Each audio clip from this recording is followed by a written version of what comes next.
My daughter Jessica was getting ready to donate a kidney to her father when the blood type test came back wrong. There must be a mistake, the doctor said, looking at the results.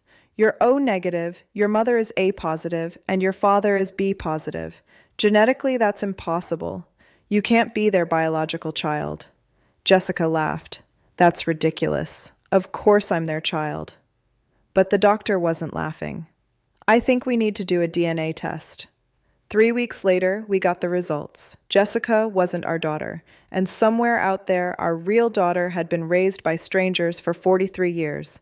My name is Linda Chen. I'm 68 years old. My husband, David, is 70. We've lived in Sacramento, California for our entire marriage. We have one daughter, or we thought we did. Jessica was born in 1980 at Mercy General Hospital in Sacramento. Normal delivery, healthy baby girl, 7 pounds, 3 ounces. We took her home 2 days later and loved her from the moment we first saw her. Jessica grew up happy, healthy, normal. She looked like David's mother, same dark hair, same round face. Everyone always said she had David's smile. We never questioned it. In March 2023, David was diagnosed with kidney failure. Years of diabetes had caught up with him. He needed a transplant, and Jessica immediately volunteered to donate. I'm a perfect match, she said. We're family. Of course I'll donate. But the preliminary blood tests showed otherwise. The transplant coordinator called Jessica first. I'm sorry, but you're not a match. Your blood type is incompatible. How is that possible? I'm his daughter. Sometimes family members aren't compatible. It happens. But then the coordinator called back 3 days later. Jessica, we need you to come in for additional testing. There's something unusual in your results. That's when they discovered the genetic impossibility. David and I were sitting in the genetic counselor's office when Jessica came in, pale and shaking. What's going on? I asked. What did they find? The counselor, Dr. Morrison, pulled up test results on her screen. Mr. and Mrs. Chen, Jessica, I need to explain something difficult. The DNA test shows that Jessica is not biologically related to either of you. The room went silent.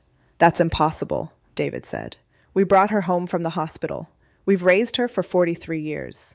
I understand this is shocking, but genetically, Jessica does not share DNA with either of you. She's not your biological daughter. Then whose daughter is she? Jessica asked, her voice breaking.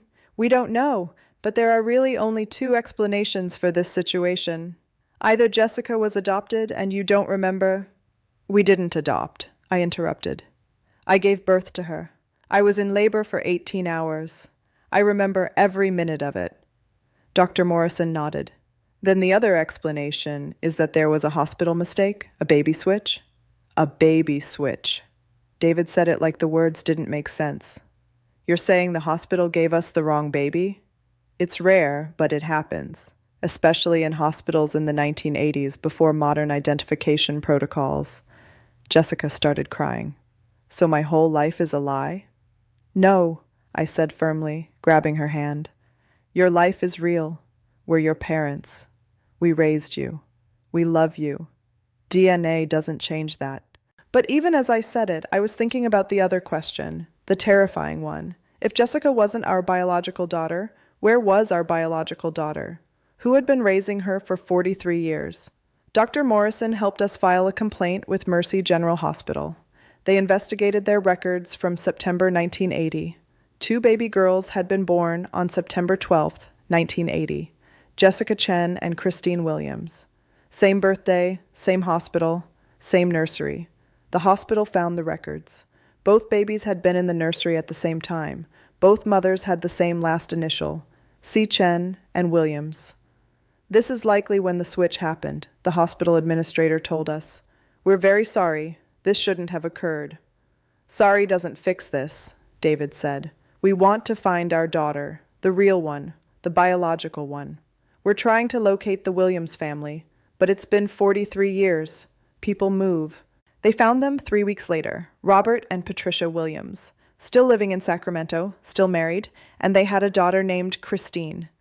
Born September 12, 1980, at Mercy General Hospital, the hospital administrator called them, explained the situation, asked if they'd be willing to do a DNA test. Patricia Williams's response, I always knew something was wrong. We met the Williams family 2 weeks later in a neutral location, a conference room at the hospital with mediators present. Robert and Patricia Williams were in their early 70s, like us, nervous, scared, and next to them was a woman who looked exactly like me. Same narrow face, same high cheekbones, same eyes, our biological daughter, Christine. David started crying immediately. That's our daughter. That's our baby. Christine looked at us with a mixture of curiosity and pain. This is insane. We all sat down. No one knew what to say. Finally, Patricia Williams spoke. I always knew something was off. From the moment they handed me the baby in the hospital, something felt wrong. She didn't feel like mine. I know that sounds crazy, but I knew. Did you say anything? I asked. To who? The nurses told me I was hormonal. My husband told me I was being ridiculous, so I buried it. Told myself I was imagining things. But I knew. Robert Williams looked at Jessica, the daughter they'd raised, the daughter who wasn't genetically theirs. Jessie, we've loved you your whole life. This doesn't change that. Jessica, Jessie, was crying. But I'm not yours. I'm theirs. You're ours in every way that matters, Patricia said firmly. And you're theirs too. Both things can be true. We spent 3 hours in that room, comparing stories, looking at photos, finding the evidence we'd all missed. Christine had David's hands. Jessica had Robert's laugh. Christine was good at math like I'd been. Jessica was artistic like Patricia. The genetic markers we'd all ignored because we assumed biology matched what we'd been told. That was 1.5 years ago. Since then, we've all been trying to figure out what family means now.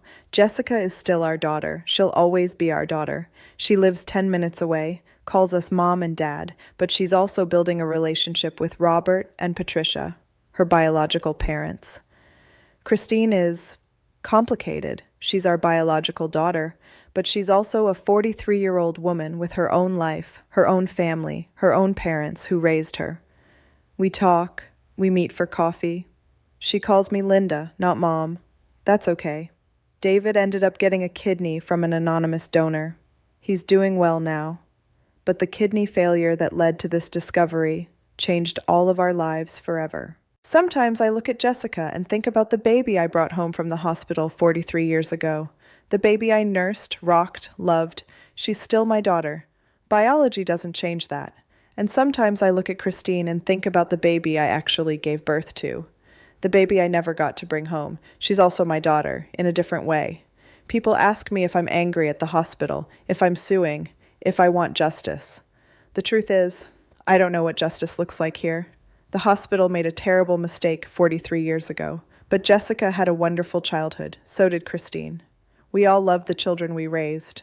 Would I trade the 43 years with Jessica to have had them with Christine instead? No, never. Both girls are my daughters now. Both families are connected now. Jessica and Christine are sisters, sort of. They're figuring it out. It's messy. It's complicated. Some days it feels impossible. But we're doing our best. Because at the end of the day, family isn't just about DNA. It's about love. It's about showing up. It's about accepting that sometimes life gives you a story that doesn't make sense, and you figure it out anyway. Have you discovered unexpected family through DNA testing? Have you found out your parentage wasn't what you thought? Share your story in the comments. Subscribe for more true stories about DNA discoveries, hospital mistakes, and the complex meaning of family. New stories every week. Thanks for listening.